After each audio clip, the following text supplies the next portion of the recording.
thank you so much, and I'm sure that's also because, and there was light.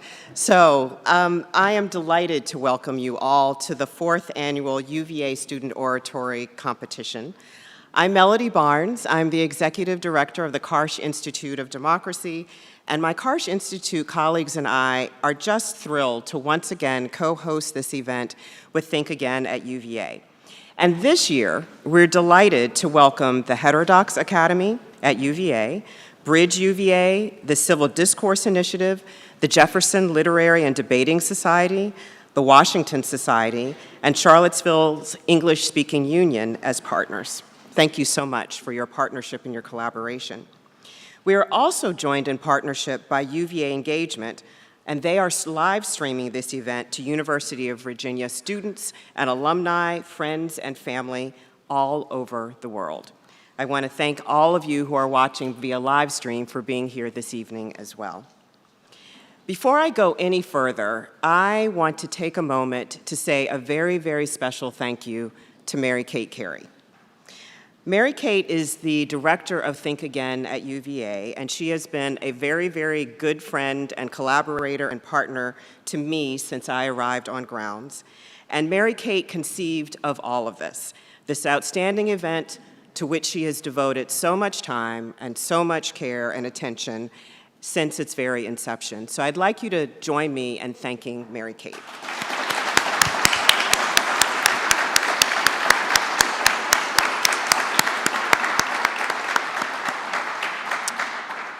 I also want to thank our absolutely fantastic student finalists for participating in this year's competition.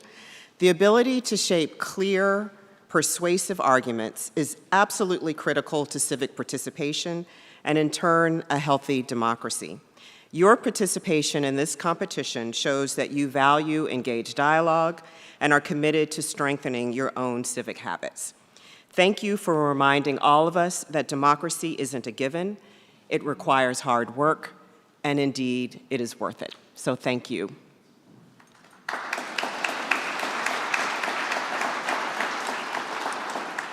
Today, UVA undergraduate and graduate finalists will deliver speeches responding to the prompt, "Tell the story of a hero of our American democracy." You'll hear about nationally recognized public figures and everyday Americans who understand, like all of you, that democracy is an action word. Now, when I think about my heroes, I think about my dad, who was in the military and then worked for the Department of the Army all of his career. I think about my mother, who was a public school educator, first a teacher and then an administrator in the public schools. I think of my former bosses, President Obama and Senator Kennedy, who I witnessed working hard with members of Congress and others with whom they didn't share every single point of view, but at the same time, they were working towards common ground to improve the lives of our constituents and to shape policy that supported everyone. I think of the nearly 300 Karsh Student Dialogue Fellows who have come together this fall as they too engage across lines of difference. I think of all of you in this room and online taking time to come together to support thoughtful discourse in service of a more informed and engaged democracy. And finally, I think of all the public servants here at UVA and beyond doing the work of democracy day in and day out. I want you to join me in welcoming one of those public servants who's here today, Virginia Secretary of Education, Amy Guidara. Secretary Guidara oversees education from pre-K through post-secondary in the Commonwealth of Virginia. We are beyond excited to partner with Secretary Guidara's office to expand this oratory competition, making it accessible to college students from across the Commonwealth as part of the celebration of America's 250th birthday in 2026. So that's something for you all also to look forward to. Secretary Guidara, Amy, I want to thank you for your friendship, and I want to tell you how grateful we are and how appreciative we are of your partnership, and invite you to come forward and to welcome all of us. Thank you.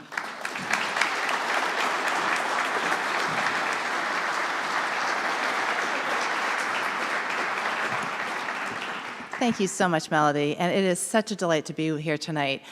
It is always a good day when I get to visit one of our wonderful colleges across Virginia, and especially wonderful to come here to this most special room and in this special, special place to be on grounds. And I want to thank both Mary Kate and Melody. You all have been the dynamic duo, and your organizations, both Karsh Institute and Think Again, have been incredible partners to this administration as we've really tried to celebrate all the things that are embodied in this room.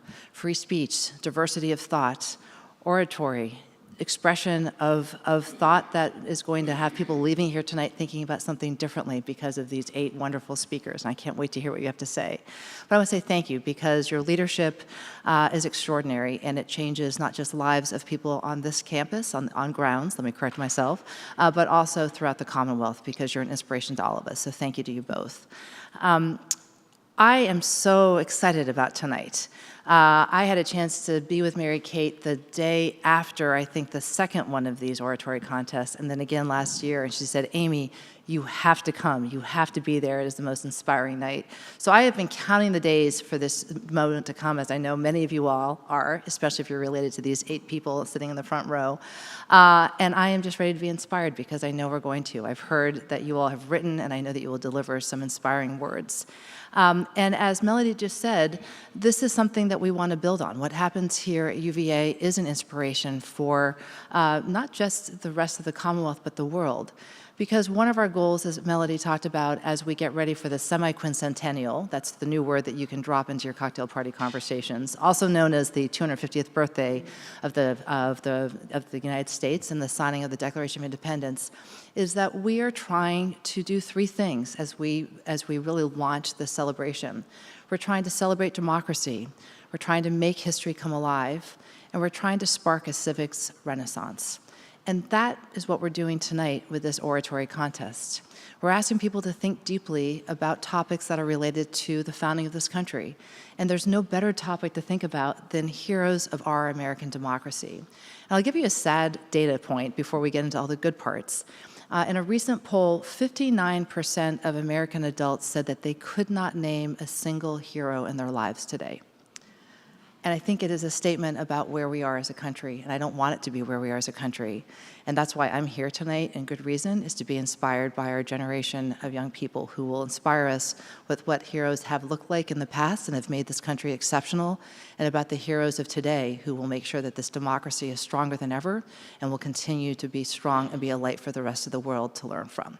So thank you for the inspiration that you will provide, and we cannot wait to have this model be brought across the Commonwealth. And as Melody shared, we will be announcing, coming up maybe tonight is the big announcement, that this oratory contest will be available to every single student in Virginia. Our 2-year colleges and our 4-year colleges will be able to take part in an oratory contest just as our wonderful UVA students are able to. And that we will have contests that will go throughout the year, and then we'll have a finalist, and then you can ask Peter Lee Hamilton, who I think is not here yet, but last year he was the winner for this and now a judge this year, and he got to do cool things like introduce the governor at our Free Speech Summit that Melody and Mary Kate were instrumental in helping to host here last year, but also to speak from the steps of the Capitol for our July 4th celebration this past year. So good things are coming to probably all, I know to all of you, but maybe to a couple of you in particular after tonight. So thank you for the inspiration, thank you for what you're doing, and we look forward to moving this idea and be inspired and having many, many more people participate. But I wish you all the best. I can't wait to hear from you. And it's now my delight and pleasure to introduce my dear friend, Mary Kate Carey, Professor Mary Kate Carey, who not only is the founder of this incredible oratory program, but also of so many wonderful things happening here on grounds. She is sparking conversations. She is bringing people together to have difficult discussions about how do we ensure that we get uncomfortable on our campuses in terms of listening to ideas that we may not have heard before or that we may not like, but that we get to be stronger and better people when we learn to deal with those hard topics. But also at her heart to make sure that this whole focus on speech writing, speaking, oratory, expression, which as Melody said is so critical to our democracy and our way of life, is made stronger in all of our students here at UVA. So Mary Kate, it is my delight to turn to you. Thank you for founding this wonderful oratory contest. Thank you for taking it into its 4th year, and thank you for taking it statewide. I can't wait to see what you do.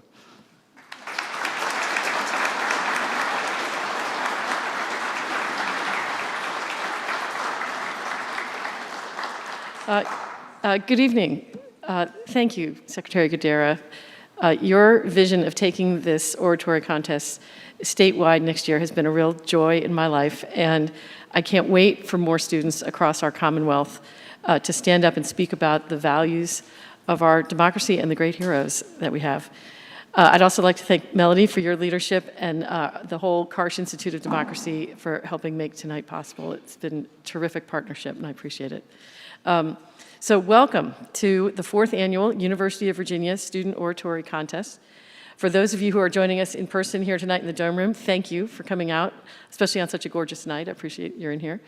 And for those of us who are joining us on our first ever international live stream, welcome, and thank you to the UVA Club's global network for making this broadcast possible. So we are all now part of a great new tradition here at the University of Virginia, one that I hope will continue for many decades to come. As Secretary Gadara said, I'm Mary Kate Carey, and I'm a former White House speechwriter for President George H.W. Bush, and I'm an adjunct professor in the politics department where I co-teach election 2024 with the great Jen Lawless, Professor Jen Lawless, who is here, my co-teacher of the big election class. And as you mentioned, I'm director of Think Again. Think Again, for those of you not familiar with it, is an initiative here on grounds that helps students thrive by promoting viewpoint diversity, freedom of expression, intellectual humility, and critical thinking. And we do that through student-facing programs like this one. I also cannot say thanks enough to Robin Eiler, to Kelly Johnson, and Sarah Hart, who are part of my Think Again team, as well as our team at Karsh, Nikki Kane, and Stephanie Abbott. And we wouldn't be here inside the Dome Room of the Rotunda if it wasn't for the steadfast support of Sherry Winston. And I'm looking to see if she's here, and I don't see her. But she, if I were to give a speech tonight about my hero of the American democracy, it would be Sherry Winston. So please join me in thanking everybody on our team.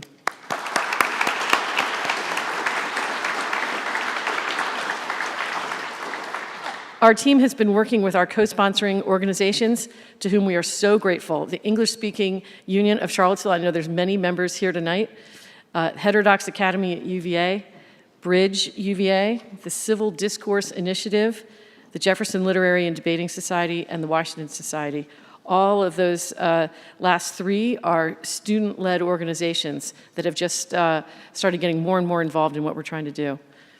And the fact that this event was almost completely student-driven from its inception, and to see so many students here tonight cheering on the contestants says volumes about the number of students here on grounds who want to stand up for what they believe and who are hungry for great stories about our democracy. So I'd like to thank the many students who entered this year's competition. We had a record number of entries, and encourage those who didn't make it to the finals to please try again next year. In fact, I was at the semifinals, not as a judge, and I am very, very glad that I was not a judge because I thought the competition was really stiff. So we've expanded our prize package so that 2 winners of tonight's competition will each win $1,000, an undergrad and a graduate student. The undergrad will have the opportunity to serve on next year's panel of judges, just as Peter Lee Hamilton is doing this year. Our judges tonight will be evaluating the speeches half on the caliber of their writing, half on the quality of the delivery. We will announce a winner this evening once the judges finish their deliberations shortly after the last contestant speaks. So to those of you who are watching online, please stay tuned, and we'll finish the evening with 2 winners. Contestants, thank you for taking the time to compete and tell your best stories. I'm here to tell you that this is not a hostile crowd. This is a very friendly crowd of good listeners, and we're all here to cheer you on. I also want to thank our semifinal judges, who are 3 of the best storytellers at UVA. Retired UVA legend Pat Lampkin, who we all love, UVA's Chief Creative Officer Matt Weber, and Oscar-winning filmmaker Professor Paul Wagner. As for tonight, we have a 5-judge panel. Most of them are world-class speechwriters who have written for former presidents and cabinet officers of the United States. We'll go from left to right. As I mentioned, last year's winner, Peter Lee Hamilton, was a JD MBA candidate in the class of 2024. So he's a recent grad, and he's now practicing law in Washington, D.C. Clark Judge, former speechwriter for President Ronald Reagan and Vice President George H.W. Bush. He's now head of the White House Writers Group. Next is Rob Noel in the middle, former speechwriter Senator Marco Rubio and former Secretary of State Mike Pompeo, now head of the Washington Writers Network. Paul Orszalak, former speechwriter to President Bill Clinton and Vice President Al Gore, head of the West Wing Writers Group. Sarada Perry is former senior speechwriter to President Barack Obama and now head of Perry Communications. So thank you all to our judges for making the trip. I think Clark gets the prize for coming the furthest. He drove in from Michigan. So, yeah, thank you, Clark. So let's get started. Our 8 contestants will each give a 5-minute speech. We will go in alphabetical order. Undergrads first. So our first in the undergraduate division is Valentina Mendoza Gonzalez, who is a 4th-year student, double majoring in computer science and anthropology. Okay, Valentina, take it away.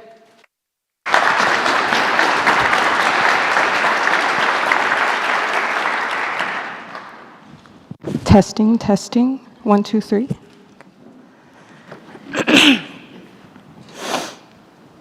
Think for a moment about what it means to dream. Dreams are more than blurry late-night reruns we half remember. They're this romantic refusal to accept the current limits of our own reality. Essentially, dreaming is a declaration of hope. For my parents, dreaming meant everything. Born and raised in Venezuela, they believed in democracy until one day they didn't. They voted year after year, convinced their voices would bring about change, that one day the system would right itself, but it didn't. When those in power 20 years ago declared they would stay until 2025, my parents faced a choice.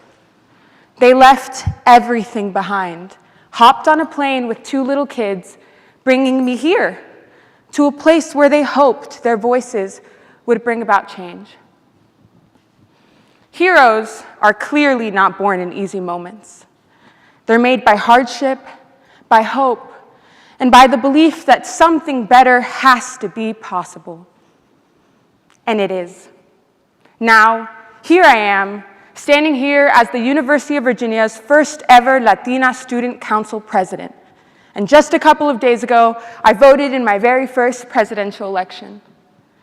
My parents dream beyond the walls that were closing in around them, and they may never wear the label hero, but they are the sole reason, they are the only reason I can stand here today. My parents are my heroes, and this is their story, but this is not just my story. It's a shared story of millions who quietly, without fanfare, hold up the core of our democracy. It's the postal worker who sorts our impulsive Amazon orders and the election ballots. It's the healthcare worker who drives home fighting to stay awake. It's the teacher who not only teaches American history, but inspires her students to question it, to engage in it, to claim their place in it. These acts of courage, these small, powerful choices, these are the stories of our democracy. Heroes are flawed, hardworking people who choose hope when oftentimes the world tells them not to. They're the ones who say, I can't do everything, but I can do something, and then they do it. Democracy is not static.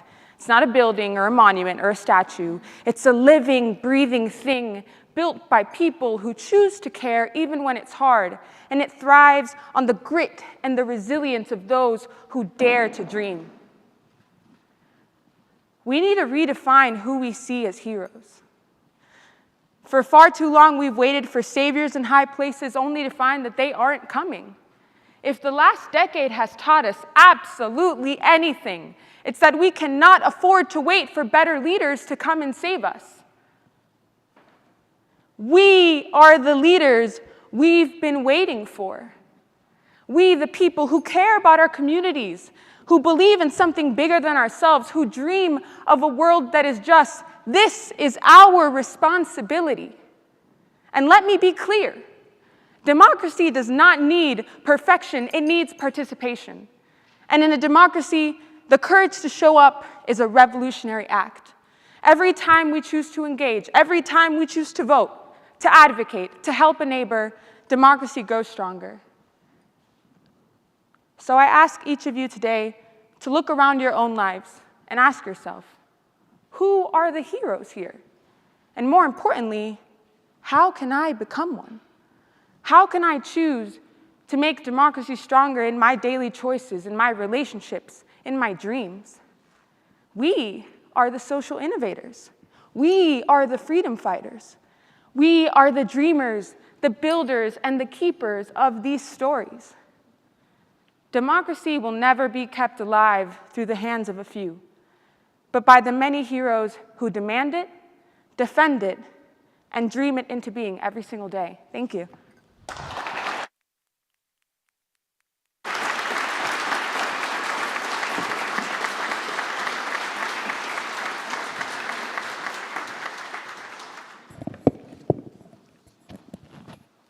Thank you, Valentina.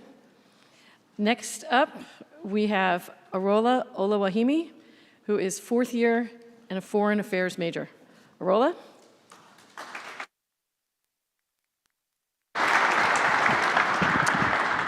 Testing, testing. Okay, awesome.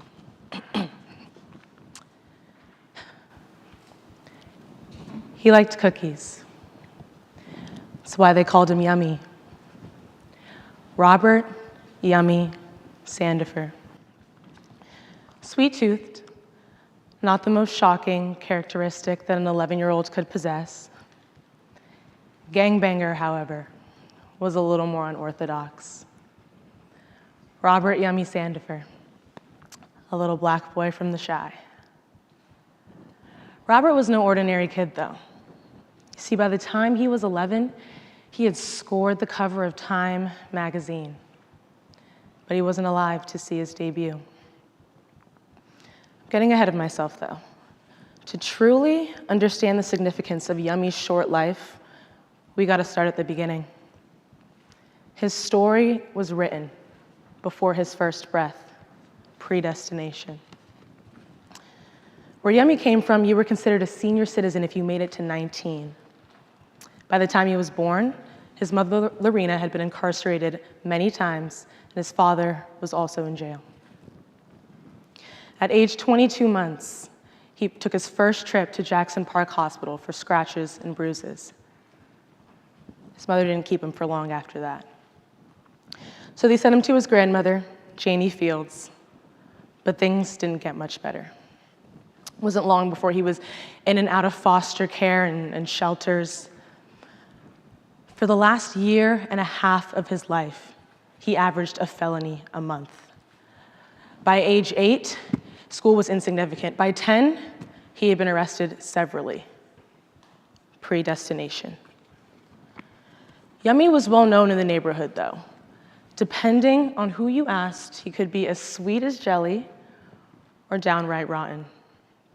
He liked cars, fast ones.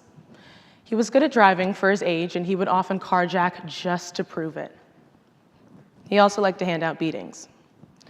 Big or small, it didn't matter. If you were in his way, you got out.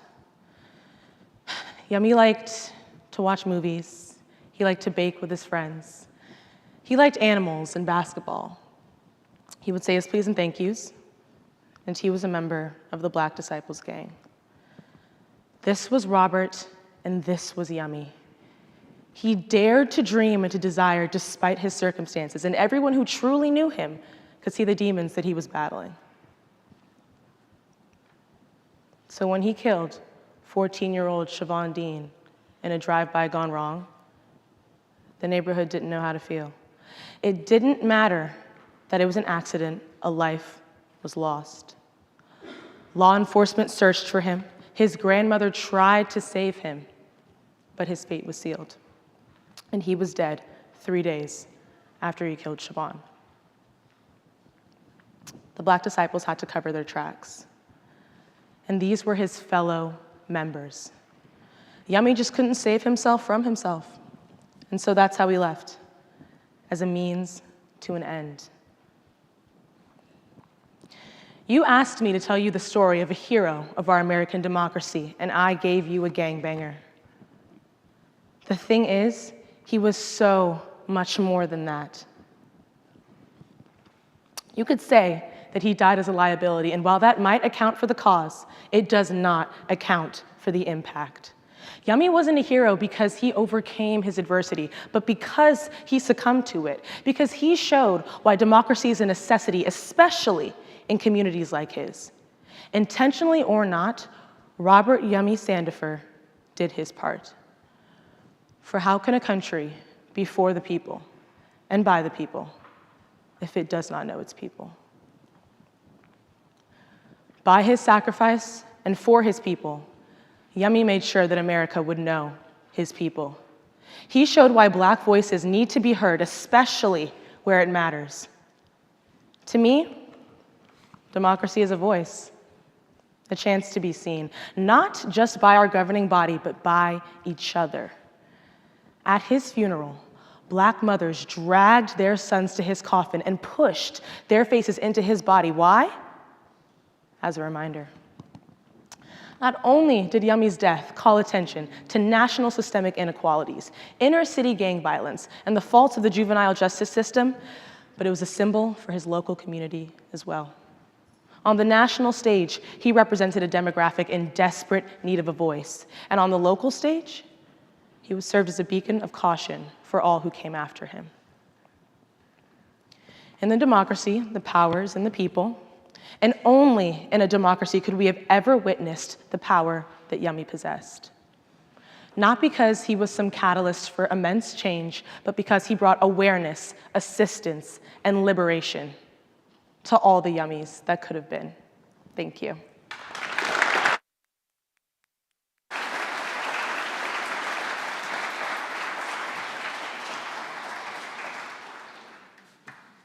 Thank you, Arola. Our next contestant is Cydney Siebold, who is a fourth-year student majoring in history. Please welcome Cydney.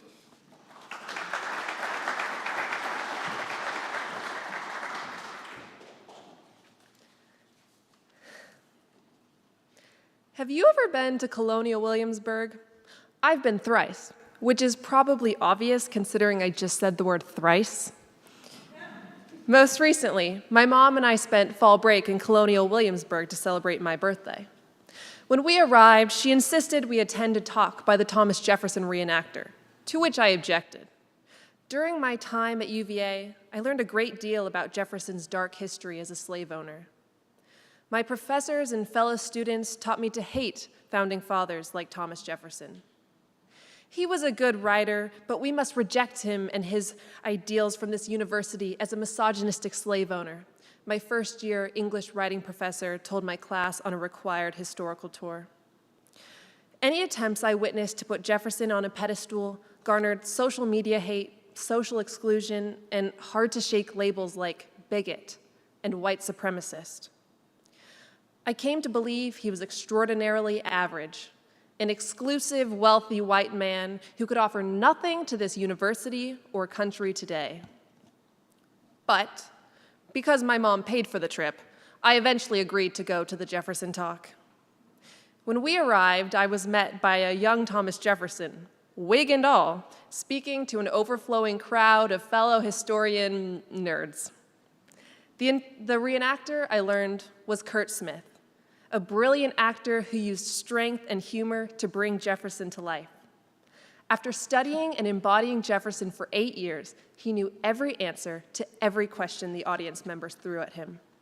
From the Jefferson Bible to his 3-year revision of the Virginia state laws.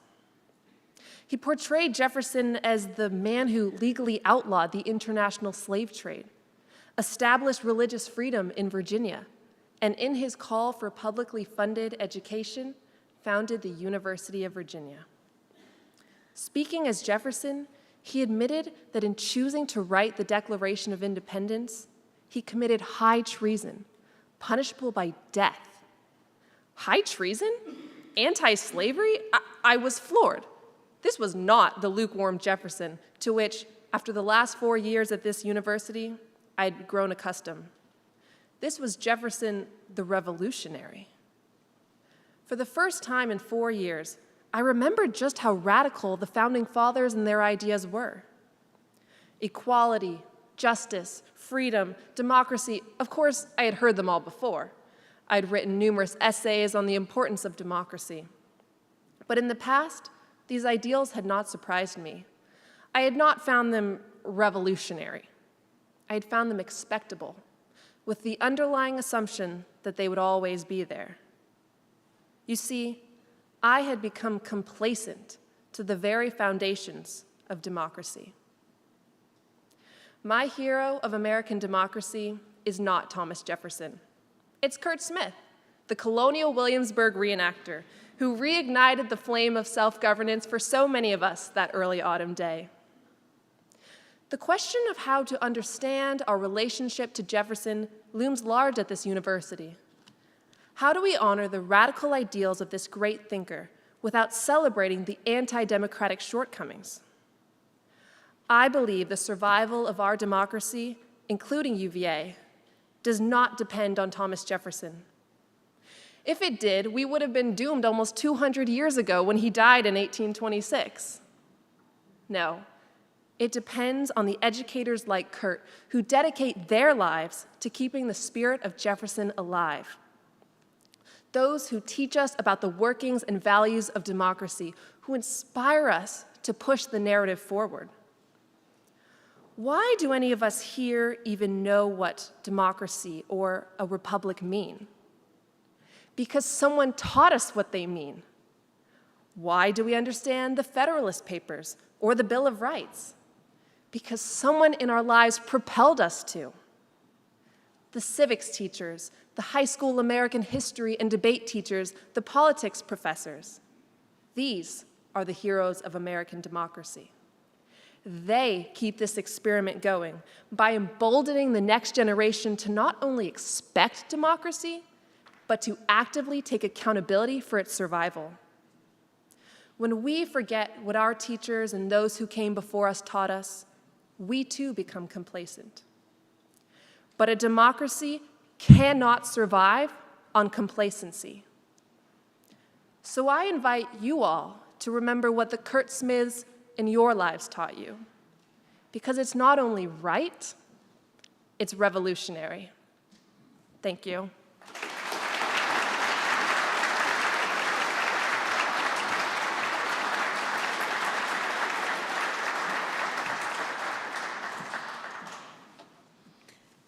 Thank you, Cydney.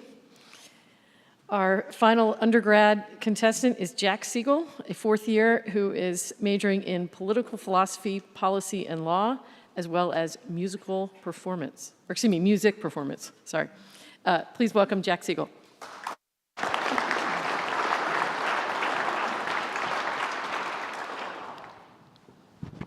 Is this thing on? Is this thing on? Okay, great. In the time that Walter Cronkite hosted the CBS Evening News, Americans had just 3 channels and 12 diagonal inches of television from which to view the world. At the end of his 30 minutes each evening, in which he reached out of that small space to deliver the world's news, he said, "And that's the way it is." And people believed him. What a strange proposition that is. That another generation could be divided by war, conflict, and contested elections, and yet not be divided on competing accounts of the truth. What a strange idea that one man could be called the most trusted man in America. But the man with that title isn't a hero, though, for doing something we consider impossible today. He earned his trust with principle and with sacrifice. Walter Cronkite knew the weight of war up close. In World War II, he had reported directly from the trenches, witnessing firsthand the dark realities of human conflict and sacrifice.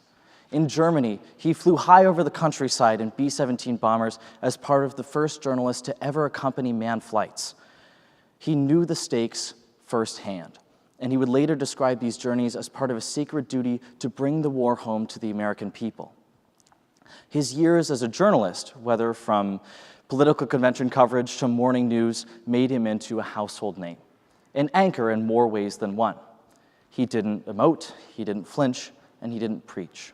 He sat squarely behind his desk, reaching through America's television sets to calmly lay out the facts.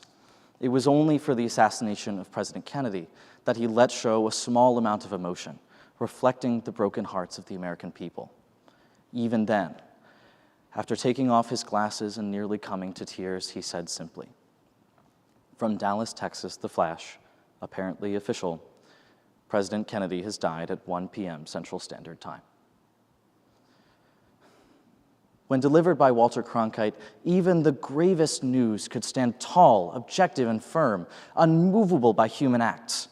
And at the end of his news that night, he said, as always, "And that's the way it is." So it was no small thing when this steady, stoic journalist decided to deviate from his usual tone in 1968. By then, America was entrenched in the jungles of Vietnam, driven by its hope to spread democracy abroad once more. President Johnson and the military were convinced that despite the war's costs, it would soon end in victory. But after 100,000 Americans died, with no end in sight, Walter Cronkite decided to enter the fray once more to find the truth himself. He came back with a heavy heart and a newfound resolve to do something that risked the trust that he had built for decades. On February 27, 1968, Walter Cronkite changed his tagline. He said instead, "It is increasingly clear to this reporter that the only way out will be to negotiate, not as victors, but as a people who lived up to their promise to defend democracy and did the best they could." And his words rang true. Here was a man who spoke only what he could substantiate, and he told Americans that their leaders' promises of victory were hollow. Rumor even says that President Nixon, after hearing the news, said, "If I've lost Cronkite, I've lost America." And soon afterwards, he dropped out of the presidential race. It was a moment of reckoning for millions of Americans whose beliefs in patriotic hubris were challenged by one journalist's rare, brave commentary. Walter Cronkite, after building up decades of trust, staked his name on just one thing. And because he did, the world moved.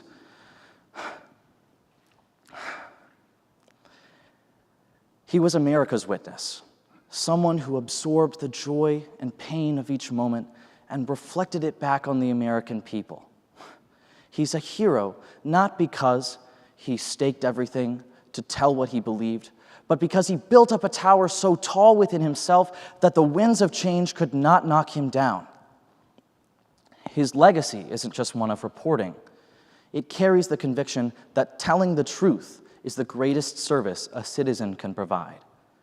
At the end of the day, he said, and that's the way it was. Thank you.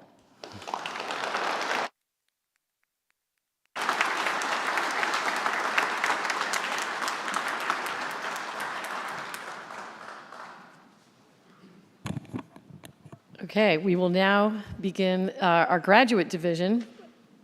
First one up is Samuel Bedford, getting his master's in commerce and graduating this spring. Welcome, Samuel.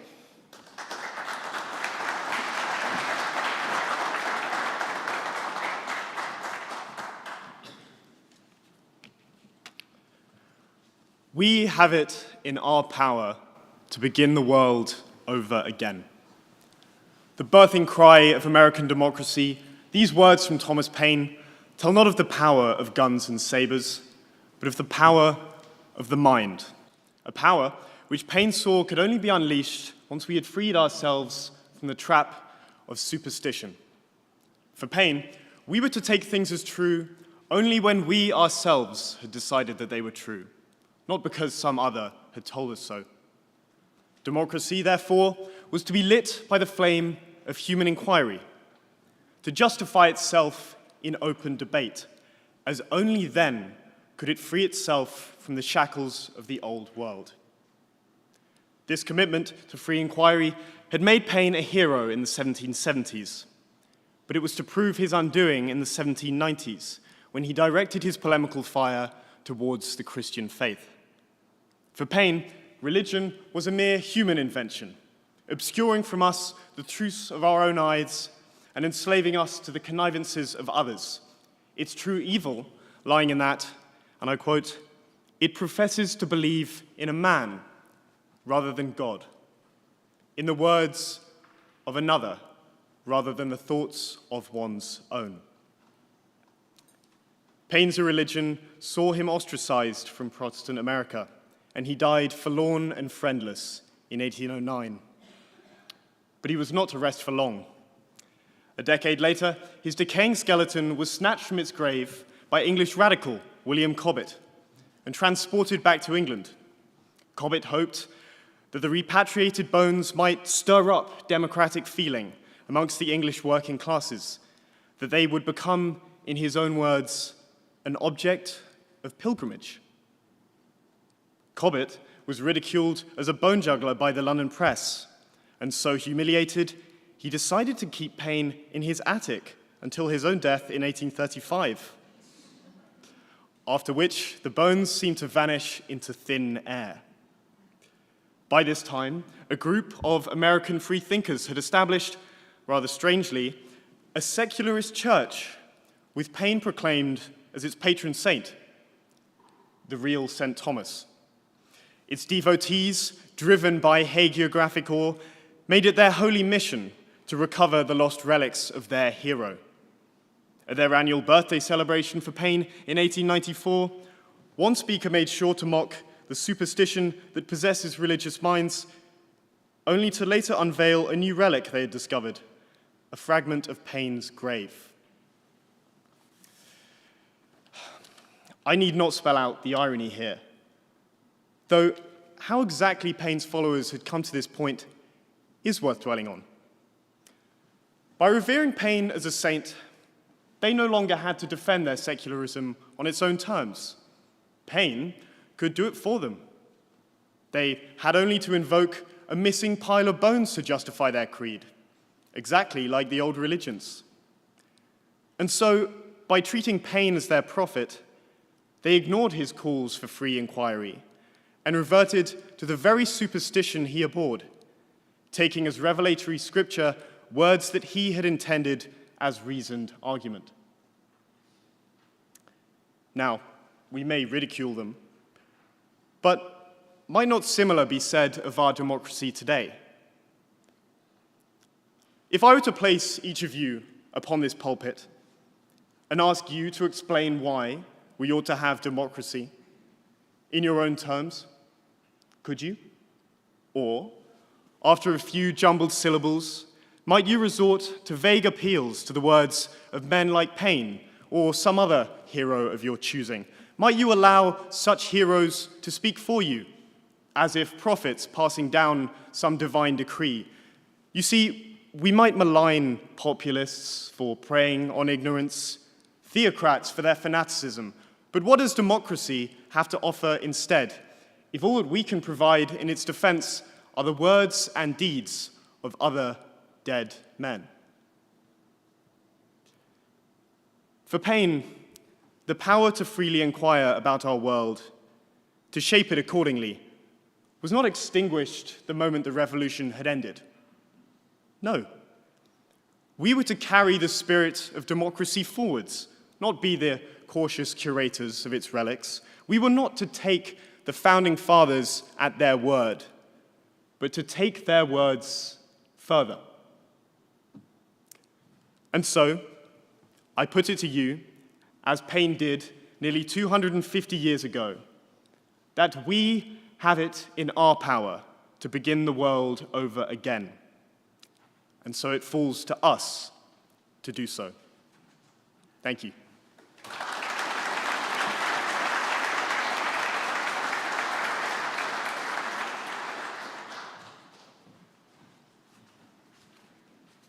Thank you, Sam. Next, we have Grant Spears, who is getting a master's in public policy and a law degree, graduating in 2028. Please welcome Grant.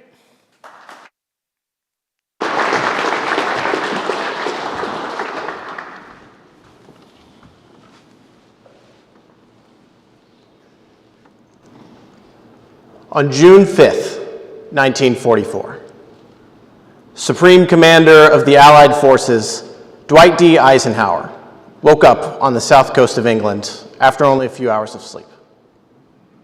With him were 5,000 ships, 11,000 planes, 50,000 vehicles, and 150,000 men, all awaiting his order. Unable to go back to sleep, Eisenhower scratched down an apology. It read, "If any blame or fault attaches to this attempt, it lies with me alone." Thankfully, he never had to give that apology. See, the next morning, he addressed his men, emphasizing the weight of this moment.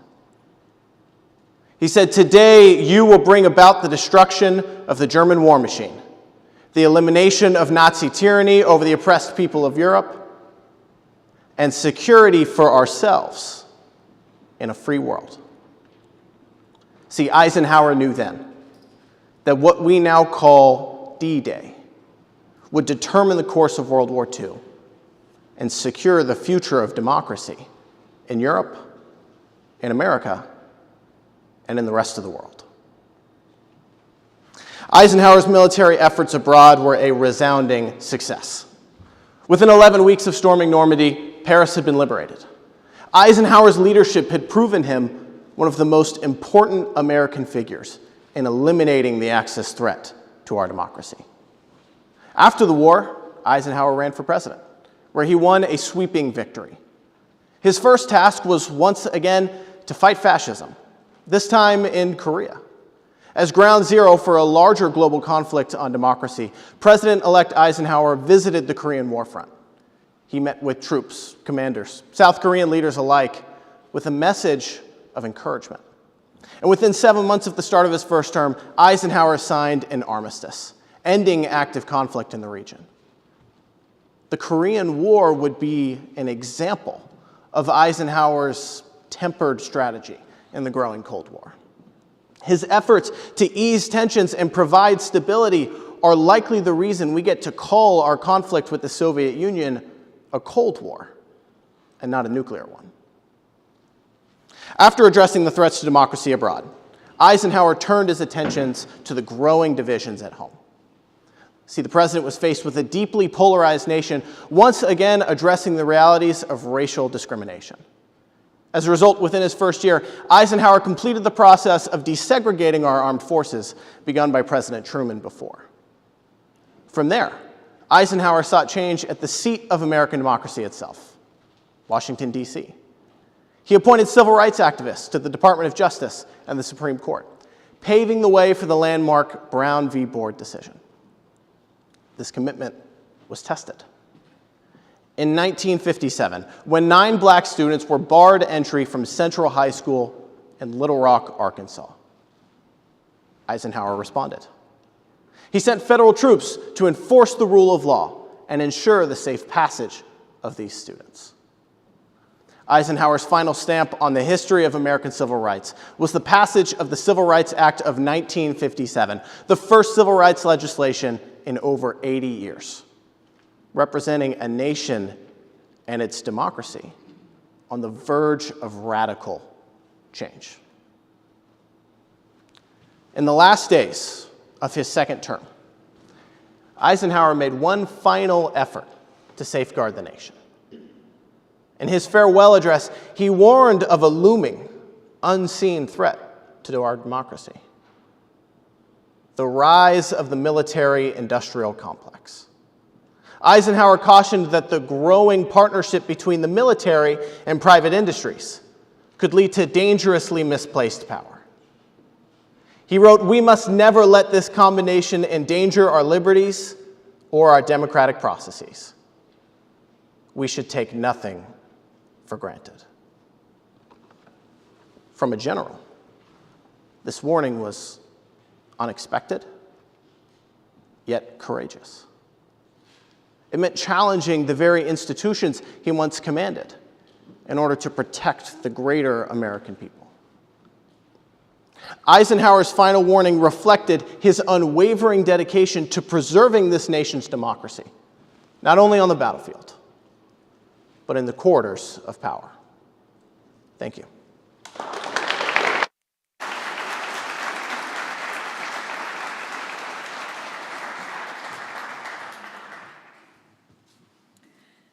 Thank you, Grant. Next, please welcome Kamal Walker, who is getting Masters of Fine Arts in Poetry in 2026. Kamal?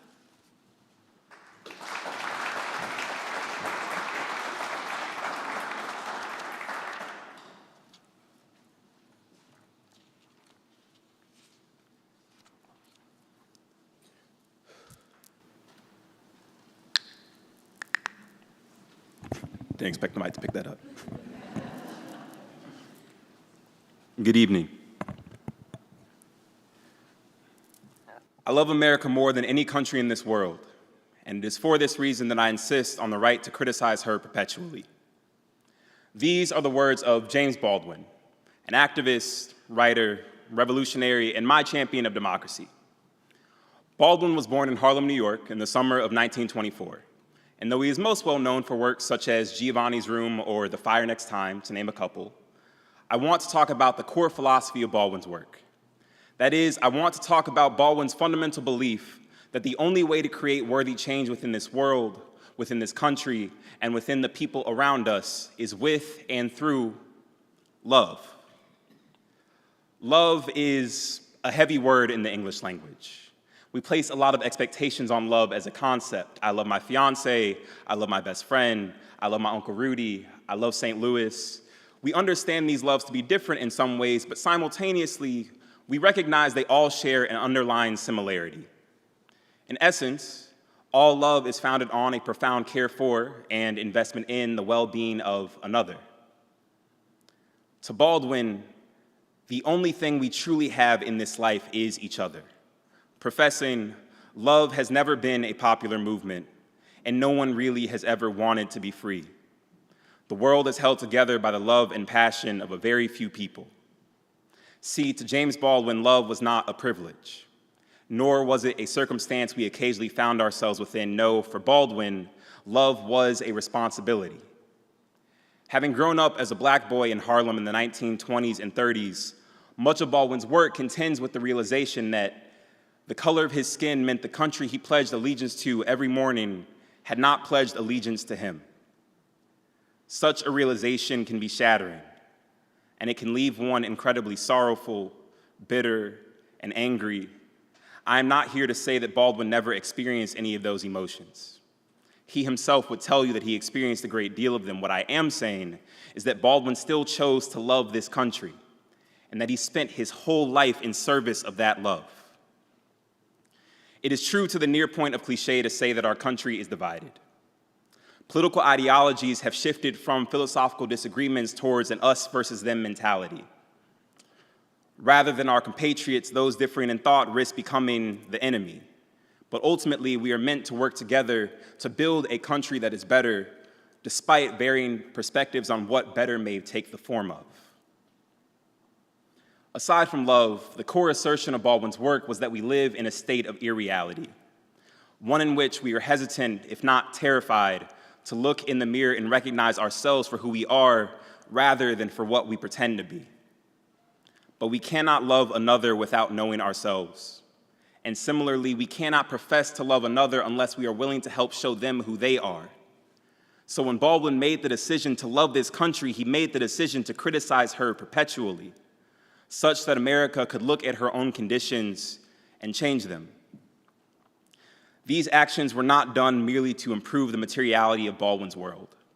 These acts of love were as much about improving this country for Baldwin and those he deemed close as it was about improving the country for those who may have wronged him, or for those he may have never met, but that he knew suffered just the same.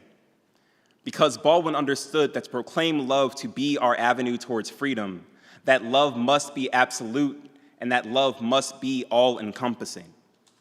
For if any of us are in chains, then all of us are, even the ones we believe shackled our wrists.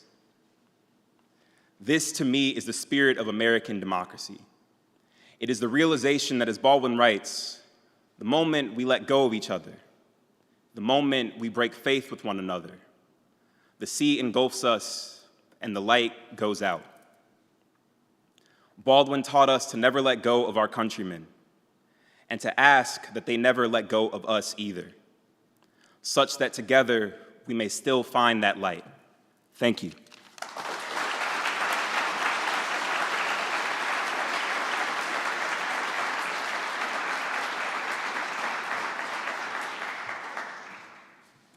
Thank you, Kamal.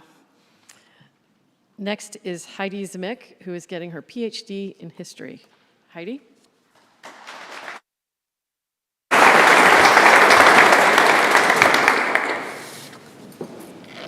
Thank you, Professor Carey. In 1776, while staying in Philadelphia, Thomas Jefferson drafted the American Declaration of Independence. In this document, he set out the foundational ideals that would shape the American experiment that we are still living to this day. He wrote that we hold these truths to be self-evident, that all men are created equal, and that they are endowed by their Creator with certain unalienable rights. That among these are life, liberty, and the pursuit of happiness.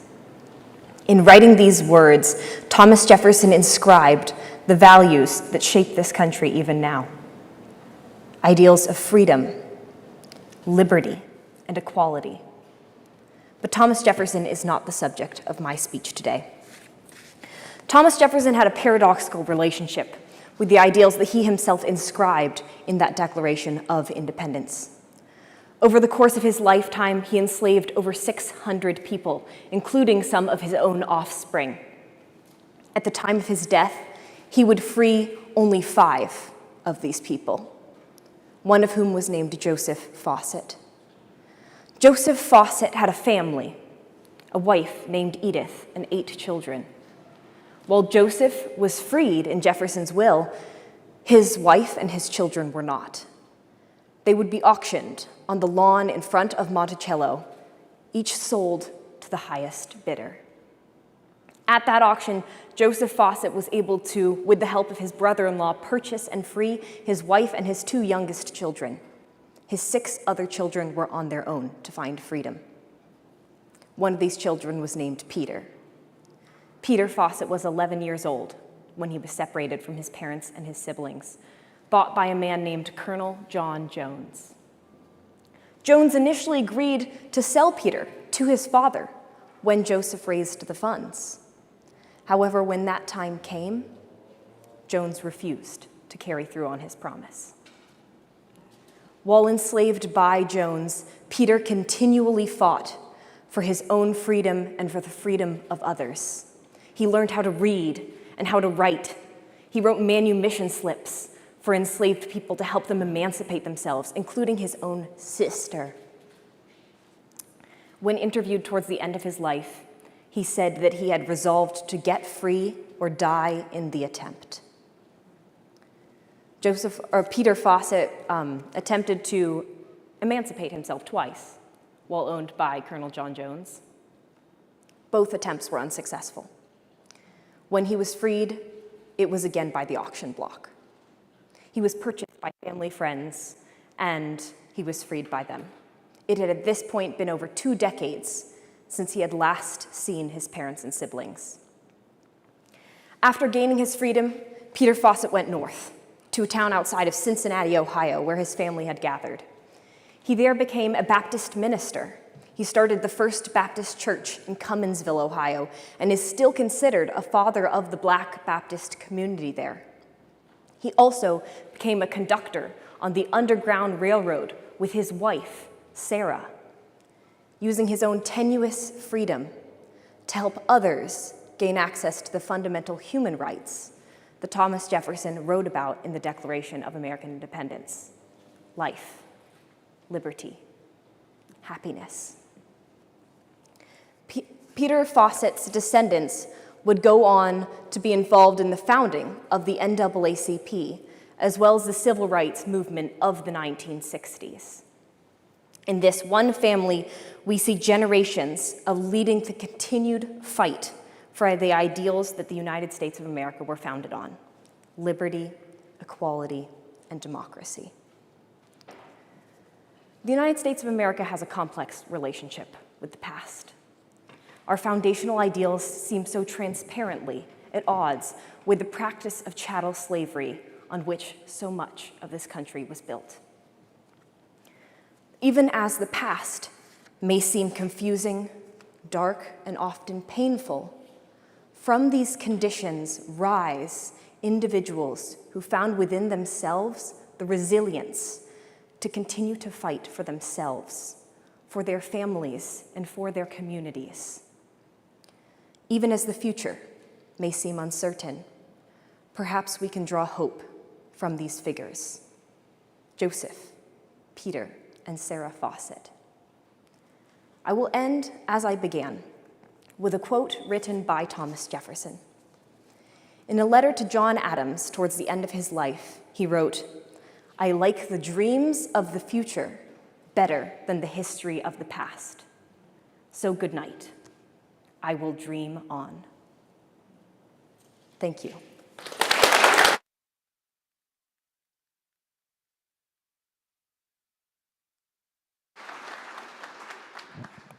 Thank you, Heidi.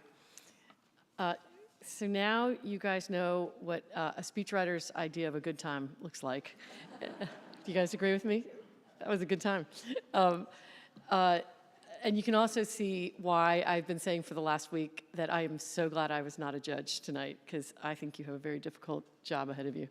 So we're going to give the judges about 10 minutes or so to deliberate. I hope our friends on live stream will stay tuned in, and we will be right back. So feel free to stretch or move around, and we'll be back in about 10 minutes. Thank you.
Please.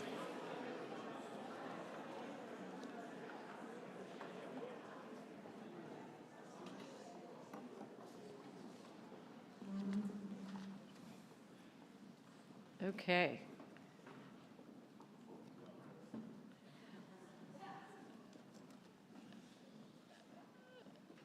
Okay, before we get to our who our winners are, I've neglected earlier to thank our 2 alternates who, in case any of our 8 contestants got abducted by aliens on their way here, we had two students ready to go with their speeches ready to go, dressed and ready. And in a good way, I guess nobody got abducted by aliens, but that is,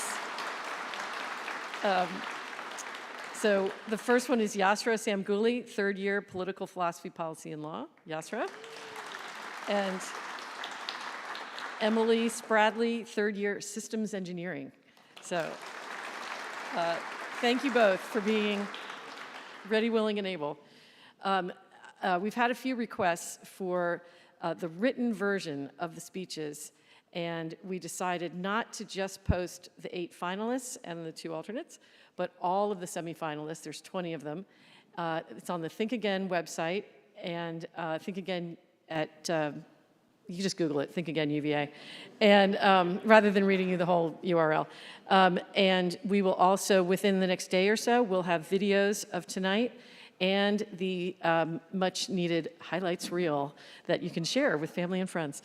And then the last thing I would say is, if you would like to support more events like this, there's cards in the back on the table as you go out with a QR code. This is the Fund for Free Expression at UVA, and that's what underwrites a lot of Think Again's activities.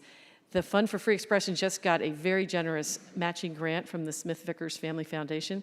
So between now and the end of the year, all donations will be doubled. So please consider celebrating events like this and supporting us in the future. And I think what we're going to do is have the appointed spokesman for the judges, Peter Lee Hamilton, come up and make a few observations first, and then we'll announce the winners.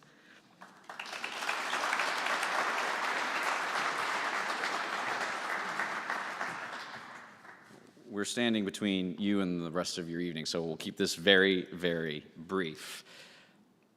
What is a great speech? When you ask 4 of the best speechwriters that have ever lived that question, it's actually a pretty simple answer. A great speech is a story, and it is fundamentally an argument. It's not just passion, it's a point of view. And its purpose is to persuade, not just to perform. When we looked at the speeches that were delivered tonight, we noted that we'd been given their writings in advance, and we were very, very impressed. And what was even more incredible was that every speech's delivery made that speech better. So a round of applause again to all the finalists for the great work that they did. And to add one comment from a washed-up public speaker, in an age where everything we do is boiled down into 20-second TikToks and brain rot on Instagram, it is incredibly powerful to see that long-form speech and pauses still exist. Great job, everybody.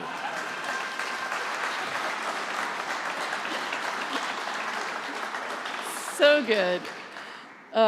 So we have 2 winners. Everybody, all 8 finalists will have Jefferson cups we have waiting for you backstage. But first, our undergrad winner, congratulations to Cydney Siebold. Yep, come on up. Yep. Congratulations. And then we'll have both of you come up. Yeah, why don't you stay?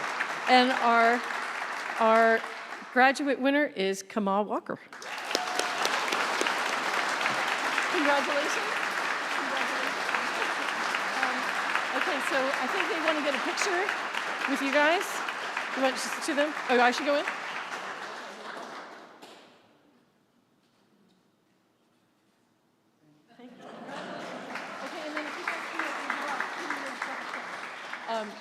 Okay, thank you to everyone involved tonight. Thanks for all your hard work. But why don't all of our finalists come on up, and we'll do a picture up here, and then people can congratulate you. And sure, whatever you think.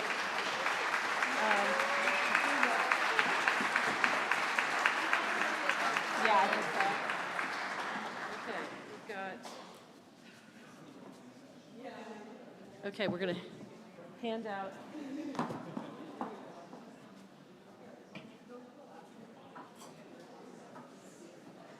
Hey, you guys want Jefferson cups? Should we put them in the picture? Sure. Okay, there's a winner one. And there's a winner. Okay, here we go.